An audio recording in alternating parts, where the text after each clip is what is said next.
സുന്ദരിയായ ഒരു അധ്യാപിക. പ്രേമം സിനിമയിൽ മലർമിസിനെ കണ്ട് പലരും നൊസ്റ്റാൾജി അടിച്ചു. പണ്ട് നമുക്കൊന്നും ഇതുപോലത്തെ ടീച്ചർമാരില്ലായിരുന്നല്ലോ എന്ന് അയവർക്കിയിരുന്ന സമയം.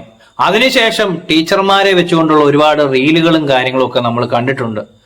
നമ്മളൊക്കെ പഠിച്ചുകൊണ്ടിരുന്ന സമയത്ത് എന്തുകൊണ്ട് ഇങ്ങനെ നല്ല ടീച്ചർമാരില്ലായിരുന്നു എന്ന് ചിലർ നെടുവേർപ്പെടുന്ന കണ്ടു. പക്ഷെ നമ്മൾ പഠിച്ചുകൊണ്ടിരുന്നപ്പോഴും നല്ല ടീച്ചർമാര്, നല്ല കാര്യങ്ങൾ പറഞ്ഞു തരാൻ നല്ല അധ്യാപകരുണ്ടായിരുന്നു. ഇപ്പോൾ ദേ കാണുന്നതൊക്കെ എന്തൊക്കെയാണെന്ന് വെച്ചാൽ മലരായിട്ടും പൊടിയായിട്ടും പിന്നെ അതും ഇതുമൊക്കെ ആയിട്ട് വന്നിട്ട് പിള്ളേർക്ക് അക്ഷരങ്ങളും അല്ല പറഞ്ഞ അക്ഷരാഭ്യാസം പറഞ്ഞു കൊടുക്കുന്നതിന് പകരം മക്കളെ കുറച്ച് MDMA എടുക്കട്ടെ എന്ന് ചോദിക്കുന്ന അധ്യാപകരുടെ ലെവലിലേക്ക് കാര്യങ്ങൾ വരിക. എല്ലാവരെയും കുറിച്ചല്ല, അതിസുന്ദരിയായ, സുന്ദരി എന്ന് അവകാശപ്പെടുന്ന ഒരുത്തി, ടീച്ചർന്ന് വിളിക്കുന്നില്ല, വീഡിയോ കാണാം. കോഴിക്കോട് അധ്യാപിക പിടിയിലായ ലഹരി കേസിൽ പോലീസ് അന്വേഷണം ഊർജിതമായി തുടരുകയാണ്. ഒളിവിൽ കഴിഞ്ഞിരുന്ന വടകര കൂരാച്ചുണ്ട് സ്വദേശി കാവ്യയെ അതിവിദഗ്ധമായാണ് പോലീസ് സംഘം കഴിഞ്ഞ ദിവസം പിടികൂടിയത്. ലഹരി സംഘത്തിലെ പ്രധാന കണ്ണിയായ ഇവരുടെ ബാങ്ക് അക്കൗണ്ടിലേക്ക് ലക്ഷക്കണക്കിന് രൂപയാണ് എത്തിയിട്ടുള്ളതെന്ന് കണ്ടെത്തി. കുട്ടികൾക്ക് ഉൾപ്പെടെ ലഹരി വസ്തുക്കൾ എത്തിച്ചു നൽകിയിട്ടുണ്ടോ എന്നതിൽ അന്വേഷണം നടക്കുകയാണ്. ഹർഷൻ, പുതിയ തലമുറയിലെ ലഹരി വ്യാപനത്തിൽ അതിൽ വിദ്യാസമ്പന്നരായ ആളുകൾ കൂടി പങ്കാളികളാകുന്നു എന്നുള്ള ഞെട്ടിക്കുന്ന വിവരങ്ങളാണ് ഇപ്പോൾ പുറത്തു വരുന്നത്. അതിൽ ഏറ്റവും പ്രധാനപ്പെട്ട മറ്റൊരു കാര്യം എന്ന് പറയുന്നത്, ഇപ്പോൾ പിടിയിലായിട്ടുള്ള കാവ്യ അത് വലിയ ലഹരി സംഘത്തിന്റെ അല്ലെങ്കിൽ ലഹരി വിപണന ശൃംഖലയിലെ പ്രധാന കണ്ണിയാണ് എന്നുള്ളതാണ് അന്വേഷണ സംഘത്തിന്റെ കണ്ടെത്തൽ. അതോടൊപ്പം ഈ മാസം, അതായത് ജൂലൈ 11-ാം തീയതി മറ്റൊരാൾ കൂടി മരുതോങ്കര സ്വദേശിയായിട്ടുള്ള ഒരു കീർത്തന, അവരും അധ്യാപിക തന്നെയാണ്, കാവ്യയുടെ സുഹൃത്താണ്. അവരെ പിടികൂടിയതിന്റെ അടിസ്ഥാനത്തിൽ അവരുടെ ബാങ്ക് അക്കൗണ്ട് സ്റ്റേറ്റ്മെന്റുകളും, കീർത്തനയുടെ ബാങ്ക് അക്കൗണ്ട് സ്റ്റേറ്റ്മെന്റുകളും അതോടൊപ്പം തന്നെ ഫോൺ കോൾ റെക്കോർഡുകളും മറ്റ് വിവരങ്ങളും, മൊഴി അടക്കമുള്ളവ പരിശോധിച്ചപ്പോഴാണ് ഇത്തരത്തിൽ കാവ്യയും ഇത്തരത്തിലൊരു വലിയ ലഹരി ശൃംഖലയുടെ ഭാഗമാണ് എന്ന് അന്വേഷണം. മാണിക്ക, കുറച്ച് കഞ്ഞി എടുക്കട്ടെ എന്ന് ചോദിക്കുന്ന പോലെയാണ് ടീച്ചർമാര്. മക്കളെ കുറച്ച് MDMA എടുക്കട്ടെ എന്ന് പറയുന്ന അവസ്ഥയിലേക്ക് കാര്യങ്ങൾ വന്നുകൊണ്ടിരിക്കുകയാണ്. ഇവർക്കൊക്കെ സ്കൂളിൽ പോയി പിള്ളേർക്ക് പഠിപ്പിച്ച് നല്ല അക്ഷരാഭ്യാസമുള്ള അടുത്ത തലമുറ ഉണ്ടാക്കാനുള്ളതിന് അക്ഷരവും ഇല്ല, അഭ്യാസവും ഇല്ല. കുറച്ച് MDMA എടുക്കട്ടെ, കുഴച്ച് വാരി തിന്ന് എന്ന് പറഞ്ഞ് ഉരുട്ടി ഉരുട്ടി കൊടുക്കുന്ന, അല്ലെങ്കിൽ ലഹരിയെ സപ്പോർട്ട് ചെയ്യുന്ന കുറച്ച് ടീച്ചർമാര് 1-2 ഇപ്പൊ പിടിച്ചു. അതുകൊണ്ട് ഞാൻ കാര്യമായിട്ട് അങ്ങ് എഴുവാണ്. അക്ഷരങ്ങൾ പറഞ്ഞു കൊടുക്കേണ്ട, അറിവ് പകർന്നു കൊടുക്കേണ്ട ടീച്ചർമാരൊക്കെ ഇങ്ങനെ ചെയ്തു തുടങ്ങിക്കഴിഞ്ഞാൽ 2 പേര് ചെയ്താലും മൊത്തം ടീച്ചർമാർക്കും അഫക്റ്റ് ചെയ്യുന്നുണ്ട് കാര്യങ്ങൾ. ഒന്ന് ആലോചിച്ച് നോക്കൂ, എത്രയോ നല്ല നമ്മളെ പഠിപ്പിച്ച ടീച്ചർമാര്, സാറുമാരൊക്കെ ഞാനിപ്പോഴും ഓർക്കുന്നുണ്ട്. പണ്ട് കാലങ്ങളിലൊക്കെ നമ്മളെ പഠിപ്പിക്കുമ്പോൾ പഠിക്കാതെ ചെല്ലുമ്പം ചോദ്യത്തിന് ഉത്തരം അറിയാൻ മേലാതിരിക്കുമ്പം തല്ല് തരുന്ന ടീച്ചർമാർ, അന്ന് കുറച്ച് ഫോണ്ടോലൊടങ്ങാന്നൊക്കെ പറഞ്ഞിട്ടുണ്ടെങ്കിൽ ഇപ്പം എന്ത് നല്ല ടീച്ചർമാരായിരുന്നു അവരൊക്കെ. അന്ന് തല്ലിയത് കൊണ്ടൊക്കെ ഇന്ന് വലിയ കുഴപ്പമില്ലാതെ പോകുന്നു. ഇപ്പൊ തല്ലാനും പറ്റത്തില്ല, ഒന്നും പറ്റത്തില്ല. വന്ന് കുറച്ച് ഈ പറയുന്ന സാമാനമൊക്കെ കച്ചവടം ചെയ്യാൻ വേണ്ടിട്ട് പോവാ. എന്തിനാണോ, പിന്നെ എന്തിനാണ് ടീച്ചറായത്? ഒരു അധ്യാപകൻ എന്താണെന്നുള്ളതിന്റെ ഒരു വില, അല്ലെങ്കിൽ അതിന്റെ ഒരു വലിപ്പം എന്താണെന്ന് മനസ്സിലാകാത്തതുകൊണ്ട് സംഭവിക്കുന്ന കാര്യങ്ങളാണ് ഇതൊക്കെ. ഇതിപ്പോ അധ്യാപകർക്ക് മാത്രമല്ല കേട്ടോ, ഇനി പറയാനുണ്ട്. ജിമ്മിലെ ചില ആശാന്മാര് ഈ കഴിഞ്ഞ കുറച്ച് ദിവസങ്ങളിലായിട്ട് ജിമ്മിലെ കുറച്ച് ട്രെയിനർമാരെയൊക്കെ പിടികൂടുന്നുണ്ട്. ഇത് എല്ലാ മേഖലകളിലേക്കും കടന്നു കയറിയിരിക്കുകയാണ് ഈ ലഹരിയുടെ ഇത്. ജിമ്മിലെ ട്രെയിനർമാര് ജിമ്മില് എന്താ പറയാ, നമ്മുടെ ഈ പ്രോട്ടീൻ പൗഡർ അങ്ങനെയുള്ള സാധനങ്ങളുടെ കച്ചവടത്തിന്റെ സൈഡിൽ കൂടെ നൈസായിട്ട് ഈ വെളുത്ത പൊടി MDMA, അപ്പം എല്ലാ മേഖലയിലേക്കും ഈ സാമാനം കടന്നു കയറിയിരിക്കും. പണ്ടൊക്കെ നമ്മൾ പറയായിരുന്നു, നമ്മുടെ നാട്ടിൽ ഷാപ്പിൽ പോയി രണ്ട് കുപ്പി കള്ളു അടിച്ചേച്ച് വന്ന് ചേട്ടന്മാര് കിടന്നുറങ്ങുന്നു, ചിലപ്പം ബഹളവും കാര്യങ്ങളൊക്കെ. അന്ന് ഇതായിരുന്നു ഏറ്റവും വലിയ തലവേദന. കള്ളു കുടിച്ചാൽ വലിയ പ്രശ്നമാണ്. ശരിയാ, അന്നത്തെ കാലത്ത് അത് ഭയങ്കര പ്രശ്നമായിരുന്നു. പക്ഷെ ഇന്നത്തെ കാലത്ത് ഇതൊന്നും അല്ല പ്രശ്നം. ഈ കെമിക്കലെല്ലാം കൂടെ അടിച്ചു കയറ്റിയിട്ട് ഒരു മയമില്ല, തലയെല്ലാം തല്ലിപ്പറിച്ച് കൊല്ലുന്ന ഒരു സെറ്റപ്പിലേക്കാണ് കാര്യങ്ങൾ വരുന്നത്. എത്രയെത്ര കൊലപാതകങ്ങള്, അമ്മ, പെങ്ങള്, സഹോദരൻ, സഹോദരി, തന്തയെന്ന് തന്നെ വരണം, തന്തയെ പോലും തിരിച്ചറിയാൻ മേലാത്ത എന്തോ ഒരു അവസ്ഥയൊക്കെ അല്ലേ നമ്മുടെ നാട് പൊക്കോണ്ടിരിക്കുന്നത്. കാണുമ്പം നമുക്ക് ഭയങ്കര ഇതാണ്, നമുക്ക് ഭയങ്കര സങ്കടം തോന്നുന്നുണ്ട്.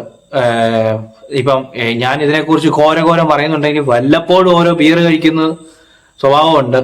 അത് എന്താ പറയുന്നത്, ഇങ്ങനെ കാര്യങ്ങൾ പറയുമ്പോഴത്തേക്കും നമ്മള് എന്നെ തന്നെ വെള്ളപൂശിയാൻ പറയുന്നത് ശരിയല്ല. ഞാൻ വല്ലപ്പോഴും ഒരു ബീർ കഴിക്കുന്ന ഒരാളാണ് ഞാൻ. പക്ഷെ എന്നിരുന്നാലും ആർക്കും ഒരു ഉപദ്രവം ഉണ്ടാക്കാനും പോകുന്നില്ല, ഒന്നും പോകത്തില്ല. ഇത് കച്ചവടം ചെയ്യാനായിട്ട് ഇങ്ങനത്തെ പരിപാടിക്ക് പോകാറില്ല, ഒന്നുമില്ല. പക്ഷേ ഈ പറയുന്ന ഇങ്ങനെ ഇപ്പൊ ഇങ്ങനെ ഒരു തൂഫാൻ എന്ന് പറയുന്ന ഒരു സംവിധാനം അതിശക്തമായ രീതിയിൽ വന്നതുകൊണ്ട് ശ്രീ രമേശ് ചെന്നിത്തലയുടെ ആഭ്യന്തരമന്ത്രി ശ്രീ രമേശ് ചെന്നിത്തലയുടെ നേതൃത്വത്തിൽ അല്ലെ മേൽനോട്ടത്തിൽ അതിശക്തമായ രീതിയിൽ തൂഫാൻ എന്ന് പറയുന്ന ഈ ഒരു സംവിധാനം വന്നില്ലായിരുന്നെങ്കിൽ ഇതൊക്കെ വല്ലവരും അറിയുമോ? കഴിഞ്ഞ 10 കൊല്ലമായിട്ട് ഇവിടെ എന്താണ് സംഭവിച്ചത്? സർക്കാരിനെ പഴി പറയണോ എന്ന് ചോദിച്ചു കഴിഞ്ഞാൽ പഴിക്കുന്നുണ്ട് എല്ലാവരും. നമ്മൾ ചിന്തിക്കുമ്പോൾ എന്തുകൊണ്ട് അവർക്ക് ഇത് ലഹരിക്കെതിരെ പോരാടാൻ പറ്റിയില്ല? പോരാട്ടങ്ങൾ ഉണ്ടായിരുന്നു, പക്ഷേ ഈ പറയുന്ന ഓലപ്പടക്കോ നാടൻ ചെറിയ ഗുണ്ട് പൊട്ടുന്ന പോലെ അവിടെ ഇവിടെ പൊട്ടുന്ന മാത്രമേ ഉണ്ടായിരുന്നുള്ളൂ. വലിയ വലിയ എന്താ പറയുക സ്ഫോടനാത്മകമായ അല്ലെങ്കിൽ കൂമ്പാരം കണക്കിന് സാധനങ്ങൾ അപ്പുറത്തൂടെ ഒഴുകുന്നുണ്ടായിരുന്നു. എന്തുകൊണ്ട് ഇവർ പിടിച്ചില്ല? കഴിഞ്ഞ സർക്കാരിലും ഉണ്ടായിരുന്ന ഒരു ആഭ്യന്തരം കൈകാര്യം ചെയ്തിരുന്ന ആരാന്ന് നമുക്കറിയാലോ. എന്തുകൊണ്ട് ഇങ്ങനെയുള്ള കാര്യങ്ങൾ? ഒന്നാമത്തെ കാര്യം, നേതാക്കന്മാരെല്ലാം അവരവരുടെ കാര്യങ്ങൾ സെറ്റ് ചെയ്ത് ജനസമ്പർക്കം ജനങ്ങൾക്ക് വേണ്ടിയാണ് നടക്കുന്നതെങ്കിലും ആദ്യം അവരുടെ കാര്യങ്ങളെല്ലാം സെറ്റിൽ ചെയ്തതിന് ശേഷം ബാക്കി കാര്യങ്ങളിൽ ഇടപെടാൻ നേരം വേണ്ടേ? കണ്ണു തുറന്ന് കാണാഞ്ഞത് കൊണ്ട് സംഭവിച്ചതാണ്. ഇപ്പോഴത്തെ ഭരണ സംവിധാനത്തിൽ ഇഷ്ടപ്പെട്ട ഒരു കാര്യം ഇതാണ്, ഈ ലഹരിക്കെതിരെയുള്ള പോരാട്ടമാണ്. പക്ഷെ പോരാട്ടം നടക്കുമ്പോഴും വേറെ വഴി കൂടെ സംഗതി വന്നുകൊണ്ടിരിക്കുകയാണ്. ജിമ്മിലെ ട്രെയിനർ, ടീച്ചർ, പിന്നെ ഇതിലെ നടക്കുന്ന കാക്കിരി വീക്കിരി പിള്ളേര്. ഈ സാധനം എവിടെയാ? ഇത് ഭയങ്കര, നമ്മൾ പറയുകയാണെങ്കിൽ പറഞ്ഞു കേൾക്കുവാണെങ്കിൽ നാട്ടിലെല്ലാം ഭയങ്കര സുലഭമാണ്. എനിക്ക് തോന്നുന്നില്ല തൂഫാൻ കൊണ്ട് ഇത് തടയാൻ പറ്റുമോ? ഒരു പരിധി വരെ തടയും. ഇനിയും ഒരു പ്രശ്നമുള്ളത് എന്താന്ന് വെച്ചാൽ ഈ വക സാധനങ്ങളുമായിട്ട് പിടിക്കപ്പെടുന്ന ആളുകളെ കുറച്ച് കഴിയുമ്പോൾ ഒരു ചെറിയ അളവോ കാര്യങ്ങളോ ആണെങ്കിൽ വീണ്ടും പുറത്തേക്ക് ഇറക്കി വിടുകയല്ലേ. പുറത്തേക്ക് ഇറക്കി വിട്ടു കഴിയുമ്പോൾ എന്താണ് സംഭവിക്കുന്നത്? വീണ്ടും അഡിക്റ്റഡ് ആയിട്ടുള്ള ഒരാളാണെങ്കിൽ ഇതിന്റെ പുറകെ തന്നെ പൊക്കോണ്ടിരിക്കും. ഇതിനൊരു ശാശ്വത പരിഹാരം വേണ്ടേ? എനിക്ക് തോന്നുന്നത് ശാശ്വതമായ ഒരു പരിഹാരം ഉണ്ടാക്കാൻ വേണ്ടിയിട്ടാണ് ഇപ്പോഴത്തെ തൂഫാൻ എന്ന് പറയുന്ന ഈ ഒരു ലഹരിക്കെതിരെയുള്ള പോരാട്ടം നടക്കുന്നതെന്നാണ് ഞാൻ മനസ്സിലാക്കുന്നത്, എന്നെ പോലെ ഒരുപാട് പേര് മനസ്സിലാക്കുന്നത്. ഇത്ര ശക്തമായിട്ട് ഇങ്ങനെ പോരാട്ടം നടക്കുമ്പോഴും സമൂഹത്തിന്റെ ഉന്നത നിലയിൽ നിൽക്കുന്ന ആളുകളും വിദ്യാർത്ഥികൾക്ക് അറിവ് പകർന്നു നൽകേണ്ട അധ്യാപകരും ആരോഗ്യ സംരക്ഷണത്തിന്റെ ഭാഗമായിട്ട് ജിമ്മും കാര്യങ്ങളും ആളുകൾക്ക് ആരോഗ്യം അതിനെക്കുറിച്ച് പഠിപ്പിക്കുകയും ആരോഗ്യ സമ്പൂർണമായ ഒരു ജീവിതം പറഞ്ഞു കൊടുക്കാനും പറ്റുന്ന ജിമ്മിലെ ട്രെയിനർമാരാണെങ്കിൽ എന്തുകൊണ്ടാണ് ഇങ്ങനെ ചെയ്യുന്നത്? ഈ 2 വിഭാഗക്കാരെ മാത്രം ആക്ഷേപിക്കുന്നില്ല. ബാക്കി കച്ചവടക്കാര് ഇതിനു വേണ്ടി തന്നെ എത്ര യുവാക്കളുടെ ലൈഫാ പോകുന്നത്? യുവാക്കൾ മാത്രമല്ല, മുതിർന്ന ആളുകളും ഉപയോഗിക്കുന്നവരുണ്ട്. ഇതിൽ നിന്നെല്ലാം ഒരു ശാശ്വതമായ പരിഹാരം എങ്ങനെ? ഒന്നെങ്കിൽ ഇത് ഉപയോഗിച്ച് വട്ടാകും. കാരണം കെമിക്കലാണ്. ഇത് ഉപയോഗിച്ച് ഒരു പരിധി കഴിയുമ്പോഴേ കിളി പോകുന്ന ഒരു അവസ്ഥയാണ്. ഈ തൂഫാൻ എന്ന് പറയുന്ന സംവിധാനം കൊണ്ട് ഇങ്ങനെയൊക്കെ പിടുത്തം പരിപാടി നടക്കുന്നതുകൊണ്ട് ചിലപ്പം അടുത്ത ഒരു തലമുറ ചിലപ്പം നന്നായി വരാനുള്ള സാധ്യത ഉണ്ടെന്ന് തോന്നും. അല്ലെങ്കിൽ നമ്മളിവിടെ ഒരു ചെറിയ 5 കിലോ 10 കിലോ പോട്ടെ, ഒരു 100 കിലോ പിടിക്കുമ്പം 1000 കിലോയുടെ സാധനം അപ്പുറത്തോടെ വന്ന് ഇറങ്ങുന്നുണ്ടാവും. ഇതിനൊരു ശാശ്വതമായ പരിഹാരം വേണ്ട. എന്തായാലും മലർമിസ്സും പൊരിമിസ്സും ഈ പറയുന്ന ടീച്ചർമാരെല്ലാം കൂടെ എല്ലാ ടീച്ചർമാരെയും കുറ്റം പറയുന്നില്ല. നല്ല ഒന്നാന്തരം ടീച്ചർമാരുണ്ട്. വിദ്യാർത്ഥികൾ അവരുടെ മക്കളെ പോലെ തന്നെ എന്നാ പറയുന്നേ, വരുന്ന അവരുടെ മുന്നിലുള്ള വിദ്യാർത്ഥികളെ സ്വന്തം മക്കളെ പോലെ പഠിപ്പിച്ച് വലുതാക്കി കൊണ്ടുവരാൻ വേണ്ടി ശ്രമിക്കുന്ന, അഹോരാത്രം പരിശ്രമിക്കുന്ന എത്രയോ ടീച്ചർമാരുണ്ട്. ആ ടീച്ചർമാർക്ക് പോലും എന്നാ പറയുന്നേ വിഷമം ഉണ്ടാകുന്ന രീതിയിൽ ഒരു ടീച്ചിങ് മേഖലയിൽ ഉള്ള ആളുകൾക്ക് എല്ലാവർക്കും ഒരു സങ്കടം ഉണ്ടാകുന്ന രീതിയിലേക്ക് ഈ പറയുന്ന ഈ മലർമിസ്, മലരെന്നല്ല പറയേണ്ട, അക്ഷരം ഒന്ന് മാറ്റി പിടിക്കണമെന്നുണ്ട്. ഞാൻ അങ്ങോട്ട് പറയുന്നില്ല. എന്നതാണേലും കൊള്ളാം. നാടിന്റെ ഒരു പോക്കേ. ഇനി ആരായിരിക്കും ഇതിന്റെ കച്ചവടത്തിന് പോകുന്നത്? കഷ്ടം തന്നെ.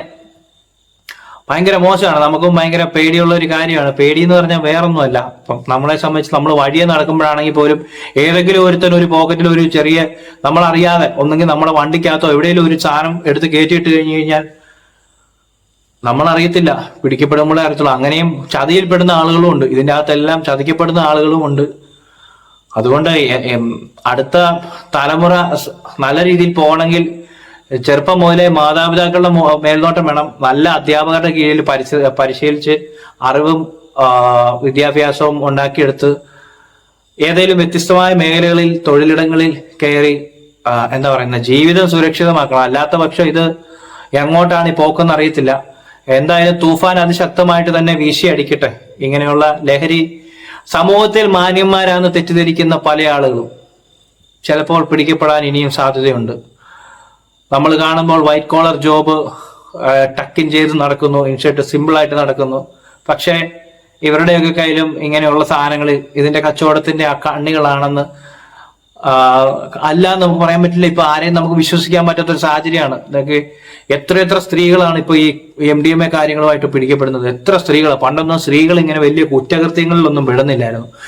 അവരെ സംബന്ധിച്ച് അവർ വളരെ ശാന്തമായിട്ട് പൊക്കോണ്ടിരിക്കുന്ന ആളുകളായിരുന്നു. പക്ഷെ എന്തുകൊണ്ടോ ഇപ്പം സ്ത്രീകള് എവിടെയോ പുരുഷന്മാർക്ക് മേലിലേക്ക് അവര് നല്ലതാണ്, അവര് സ്ത്രീ സംവരണം വേണം, സ്ത്രീകൾക്ക് എല്ലാ കാര്യത്തിലും സമത്വം വേണം, കാര്യങ്ങൾ വേണം. പക്ഷെ അവര് അങ്ങനെയുള്ള കാര്യങ്ങൾക്ക് ഒരുപാട് സപ്പോർട്ടും കാര്യങ്ങളും എല്ലാം കിട്ടുന്ന സാഹചര്യത്തിൽ പോലും സ്ത്രീകൾ നല്ല ഉന്നത നിലയിലേക്ക് അല്ലെങ്കിൽ പുരുഷനോടൊപ്പം തന്നെ നിൽക്കണമെന്ന് എല്ലായിടത്തും പറയുമ്പോൾ അവര് കാണിക്കുന്നത് ഭയങ്കര മോശമാണ്. പുരുഷന്മാരെ എന്താ പറയുന്നത്, പുരുഷന്മാര് തെറ്റ് ചെയ്യുന്നവരെന്നല്ല പറഞ്ഞു. പക്ഷെ സ്ത്രീകൾ എന്ന് പറയുമ്പം അവർക്കൊരു ഒരു സ്ത്രീ എന്ന് പറയുമ്പോൾ അവർക്കൊരു പ്രത്യേകത ഉണ്ടായിരുന്നു. കാരണം എന്തൊക്കെയാന്ന് പറഞ്ഞാൽ ഒരു സ്ത്രീയാണ്, അവർക്ക് അതിൻ്റെതായ പരിഗണനയും കാര്യങ്ങളും ഉണ്ടായിരുന്നു. പക്ഷെ പരിഗണനകൾ വേണം. പക്ഷെ ആ പരിഗണനകൾ ഇങ്ങനെ ഇതുപോലത്തെ കച്ചവടത്തിനും കാര്യങ്ങൾക്കും ഒക്കെ ആയിട്ട്, ലഹരി കച്ചവടത്തിനും കാര്യത്തിനും ഒക്കെ ആയിട്ട് ഇറക്കുമ്പോഴാണ് ഈ പ്രശ്നങ്ങളെല്ലാം ഉണ്ടാകുന്നത്.